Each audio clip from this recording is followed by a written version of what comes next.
안녕하세요 여러분, 다지쌤입니다. 한국사, 동아시아사, 세계사 선택하고 지금 열심히 공부하는 친구들 고민을 해결해 드리기 위해 선생님이 인스타그램으로 DM을 통해서 여러분들의 고민을 받았어요. 그 고민을 해결해 보는 시간을 가져보도록 할게요. 그러니까 질문이 진짜 많이 들어왔는데 그 질문을 나눠보니까 고민의 유형이 나뉘어지더라고.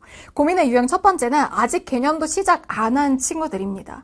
현실적으로 방학부터 해서 동아시아사 1등급 가능할까요? 당연히 가능하죠, 여러분들.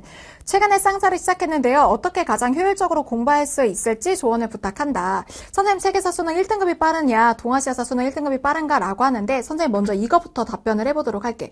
최근에 쌍사를 시작하는 친구들이 있죠. 동아시아사, 세계사를 선택을 하고서 이제 뭐 예를 들어 반수를 한다던가 아니면 과탐을 하다가 사탐으로 바꾸게 됐다던가 아니면 다른 거를 공부하다가 좀 뒤로 밀려서 여름방학 때 본격적으로 시작하려고 하는 학생들이 있을 거야. 그러면 동아시아사, 세계사 같은 경우에 개념이 있고 문풀이 있고 연표 특강이 있고 이제 모의고사 강의들이 있잖아. 여름방학 기간 동안에 죽어도 해야 되는 게 개념이랑 문풀은 끝내야 돼.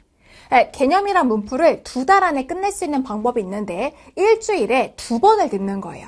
개념이랑 문풀을 병행할 수 있고 개념을 예를 들어서 중국 고대사를 나간다고 하면 중국 고대사까지 일주일에 개념을 3강을 듣습니다. 그리고 2번을 듣는 거니까 3강씩 6강을 듣고 이 개념 진도 나간 거에 맞춰서 문제풀이를 내용들 풀어보고 틀린 내용을 중심으로 해서 강의를 들으면서 개념이랑 문풀을 병행해서 2달 안에 끝내셔야 돼요. 2달 안에 끝내고 난 다음에 9월 평가원 전후부터는 신선한 모의고사 들어가면서 거기에서 여러분들 빈 부분을 찾아서 채워넣는 작업들을 해 나가야 되고 수능 전까지 연표 특강에 있는 연표를 다 외운다라고 하는 생각을 하면서 따라오시면 될 것 같아요. 자, 이 질문도 진짜 많이 하는데 아직 세계사를 할지 동아시아사를 할지 선택을 못한 친구들도 있는 것 같아. 선생님, 수능 세계사가 1등급이 빠르냐 동아시아사가 빠르냐 이거는 의미 없는 질문이라는 거 더 잘 알 거야. 왜냐면 사람들마다 너무 다르니까. 동아시아사와 세계사는 둘 다 역사지만 학문의 구조가 다르고 문항이 출제되는 방식이 다르기 때문에 나랑 더 잘 맞고 재밌는 과목이 따로 있을 거예요. 나랑 잘 맞는 과목을 하는 게 제일 좋다라고 하는 얘기를 해주고 싶고 객관적으로 선생님이 분석을 해봤을 때 세계사 같은 경우에 개념의 양이 좀 더 방대하다고 볼 수가 있어. 그래서 내가 개념의 양을 좀 적게 가져가면서 연표 문제로 변별을 주는 시험을 보고 싶다라고 하면 동아시아사고 나는 개념의 양이 조금 방대하더라도 세계사를 공부하는 게 더 재밌다라고 하면 세계사를 선택하시면 좋을 것 같아요.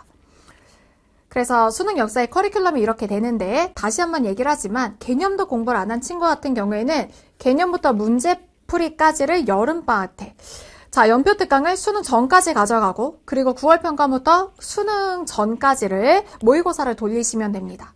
고민 유형 두 번째. 최대한 한국사를 조금 공부하고 싶은 친구들이 있는 거야. 예를 들어서 현역 고3인데요. 한국사 공부 언제부터 어떻게 하는 게 좋냐. 수능 몇 달 전부터 한국사를 공부하는 게 가장 이상적이냐. 사실 여러분 이 질문을 한 시점에 바로 시작을 하는 게 답이라고 생각을 합니다. 한국사 같은 경우에는요. 등급대가 나뉘어져 있을 거야. 만약에 본인이 저는 내신에서도 한국사를 되게 열심히 했고요. 지금도 시험 보면 한 1, 2등급 나와요 라고 하면은 6강의 기적을 들으세요. 이거 7월 달에 나오는 거. 6강을 통해서 전체 내용을 다시 정리하고 여러분들이 마지막으로 한국사에 발목 잡히지 않을 수 있는 아주 좋은 강의입니다. 선생님 그런데 저는 시험을 보면 일단 첫 번째 케이스 성적이 들쭉날쭉해요.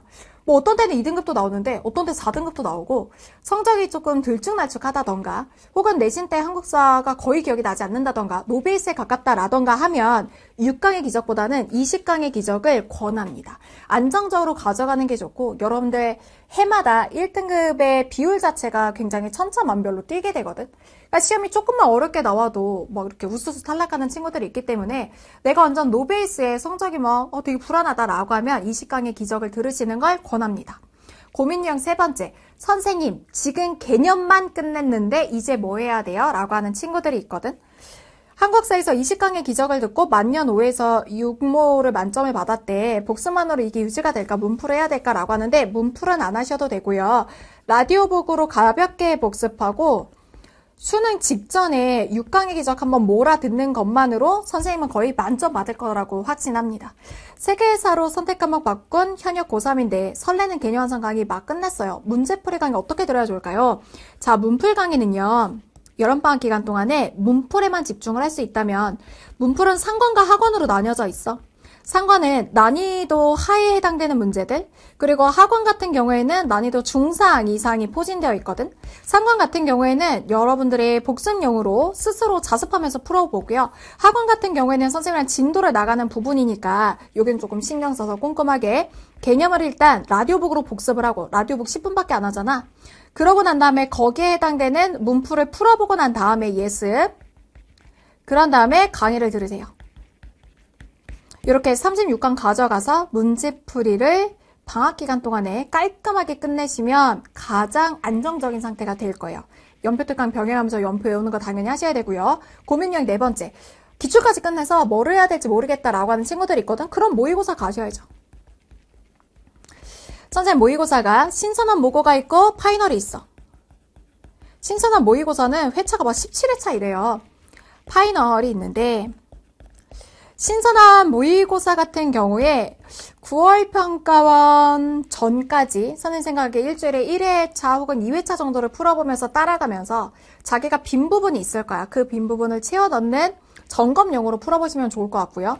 9월 평가원 이후로 수능 전까지는 파이널을 통해서 다시 한번 점검을 해보시면 좋을 것 같습니다. 고민형 다섯 번째, 복습 방법을 모르겠는 경우도 있더라고. 복습 주기를 어떻게 잡아야 될지 모르겠다. 세계사 공부를 매일 조금씩 하는 게 좋을까? 아니면 주에 한번 몰아서 하는 게 좋을까? 사실 이거는 다 달라요.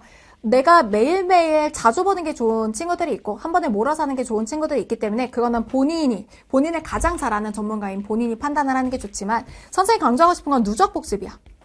복습을 할 때 특히 동아시아사랑 세계사는 문제풀이에서 어떤 다른 과목들에 비해서 문제풀이보다는 개념이 절대적으로 중요하거든. 그렇기 때문에 개념의 양이 많고 개념을 잘 소화하면 문제는 대부분 풀 수 있고, 그러면 개념을 어떻게 하면 잘 소화할 수 있는가, 개념의 방대한 양을 어떻게 하면 안 까먹을 수 있는가, 누적 복습이 답이야. 그래서 내가 1강부터 30강까지 듣고 1강부터 30강까지를 한 번에 다 복습을 할 수가 없다면 이번에는 1강, 5강, 11강 이런 식으로 나눠가지고 하시는 것도 좋고요. 홀수 짝수로 나누어서 어쨌건 간에 앞에서 배웠던 내용들을 누적 복습하면서 보시는 것이 너무 중요합니다. 그리고 선생님 강조하는 건 짜투리 시간 이용해서 라디오북을 진짜 많이 활용을 해보세요. 이거 1시간짜리 강의를 10분으로 정리를 해주는 거잖아. 계속 들으면서 여러분들 기억을 하시면은 훨씬 더 쉽게 하실 수 있습니다. 학교에 갈 때, 집에 돌아올 때 계속 들으면서 복습해보시면 좋을 것 같아요. 세계사 공부를 해도 다 틀립니다. 뭐가 문제일까요? 늘 흐름은 이해했다고 생각하는데 흐름만 이해해서가 아닐까? 이럴 땐 여러분 모의고사를 활용하면 되게 좋거든. 모의고사를 어떻게 활용을 하냐? 모의고사를 그냥 풀어보지 말고요. 한 문항 한 문항씩 내가 왜 틀렸는지에 대한 이유를 분석을 하는 거야. 아주 세밀하게. 세세한 곳에 신이 존재한다고 하잖아. 세밀한 것까지 점검해야 여러분들 신이 도울 수가 있는 거야. 이유를 분석을 하는 거예요. 내가 이게 사료가 한무제랑 관련된 사료인데 진시황제로 해석을 했어. 그건 개념이 부족한 거고, 자료 속에 들어가 있는 연표를 해석하지 못했어. 이건 연표 특강을 들어야 되는 거고, 자료 속에서 지도의 형태를 글로 표현을 했는데 내가 그게 뭔지 몰랐어. 그럼 지도 분석이 들어가야 되는 거예요. 각각 나한테 필요한 내용들이 사실 다르기 때문에 계속해서 모의고사 이 양질의 이 고난도 문제를 풀어보면서 내가 왜 틀렸는지에 대한 분석이 들어가야지 사실 이런 것들이 잡힐 거라고 생각해. 고민량 여섯 번째, 기타 강의 관련된 질문을 한번 봅시다. 파이널은 몇 강, 몇 주 정도로 나오나요? 파이널은 9월달에 나오게 되고요. 예리한 파이널 같은 경우에는 9강 플러스 알파로 구성이 됩니다. 총 3회차거든? 3회차면 1회차당 3강씩이에요. 그러니까 9강을 기본으로 하되 올해 연계교재랑 관련된 내용들이 있지. 특이점이 있는 내용들을 플러스 알파 강의에서 별도로 정리를 해드릴 거예요. 재수생인데 6월 모의고사는 다 맞았고 신선한 모고 작년에 했어서 올해 나온 거 다 하면 뭐 해야 될까요? 일단 올해가 동아시아사는 4회차가 추가가 됐고 세계사는 3회차가 추가가 됐어. 이거 보고 난 다음에는 계속해서 파이널이 곧 나오니까, 예리한 파이널이 9월달에 나오니까 그 나오기 전까지는 개념 계속해서 누적 복습하면서 대비를 하시면 좋을 것 같아요. 세계사 킬러 문제 대비법이요. 6모 19번 같은 거, 사실 6모 19번 같은 거는 이 종합 예술이거든. 개념이 있고 문풀이 있고 연표가 있잖아. 그 전에는 뭐 쉬운 단서를 가지고 풀 수 있거나 고난도 문제가 나오더라도 연도만 알면 풀 수 있는 문제들 이런 것들이었는데 지금은 개념의 내용도 알아야 되고 문풀에서 지도 해석 스킬도 있고 연표도 적용을 해봐야지 풀 수 있는 문제, 종합예술에 가까운 문제들이 나오기 때문에 전체 커리큘럼을 균형 있게 학습해 나가는 게 되게 중요한 포인트라고 생각합니다.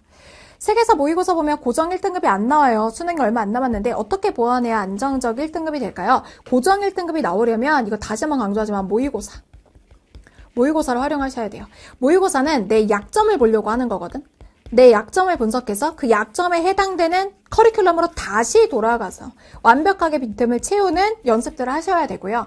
모의고사를 통해 계속해서 반복해서 돌아가서 약점을 채우는 연습을 해야지 그 다음에 모의고사의 성적, 그 다음 모의고사의 성적에서 더 나아지는 부분이 보일 거야. 그래서 내가 회차마다 성적이 들쭉날쭉하다라고 하면 안 되고 한 회차 풀고 난 다음에 다시 내용 보완하고 2회차 풀 때는 좀 더 성적이 올라가고 이런 양상을 보이는지 파악을 해야 돼. 마지막까지 수시를 챙기면서 정시를 준비하는 사람들을 위한 팁 좀 알려주세요. 선생님은 정시 블럭을 되게 강조하는데 사실 수시를 준비하다 보면 뭐 면접 준비, 뭐 어떤 뭐 자기소개서 작성 이런 것들이 테이블에 들어가잖아. 수시철에도 하루에 1시간에서 2시간은 정시 블럭을 마련을 해놓고 여기에 들어가야 되는 최소한으로 공부해야 되는 양을 정해놓고 정시 공부에 감을 계속해서 유지해 나가는 거를 권합니다. 그리고 내가 합 몇 등급 이내 이게 정해질 거 아니야. 그래서 여러분들이 전략이 되는 내용들을 정해서 탐구도 한 과목 몰빵이면 그 과목에서 어떻게 하면 어떻게 전략적으로 등급을 올릴 수 있는지 이런 것들을 생각하면서 대비를 해나가시면 좋을 것 같아요. 정시 블럭을 이 포션을 반드시 마련을 해놔라 라고 하는 얘기를 해주고 싶습니다. 선생님이 받았던 질문, 모든 질문들을 유형별로 나눠봤는데 이거 이외에도 사실 궁금한 부분이 있다면 이 캐스 밑에 댓글로 달아주면 선생님이 한 명 한 명 외면하지 않고 전부 다 다시 선생님의 고민 타파를 위해서 얘기를 해드리도록 할게요. 얘들아 이제 여름이잖아. 진짜 우리가 겨울에 막 개념 강의 시작하고 얼마 지나지 않았는 것 같은데도 시간이 이렇게 빨리 지났어. 여름방학이 더디고 느리게 가는 것처럼 느껴질지 몰라도 수능이 진짜 코앞이거든. 이 시기를 어떻게 보내느냐에 따라서 수능 시험장에서 우리 표정이 달라질 수 있을 거야. 마지막까지 포기하지 말고 선생님이랑 열심히 공부해보자. 화이팅!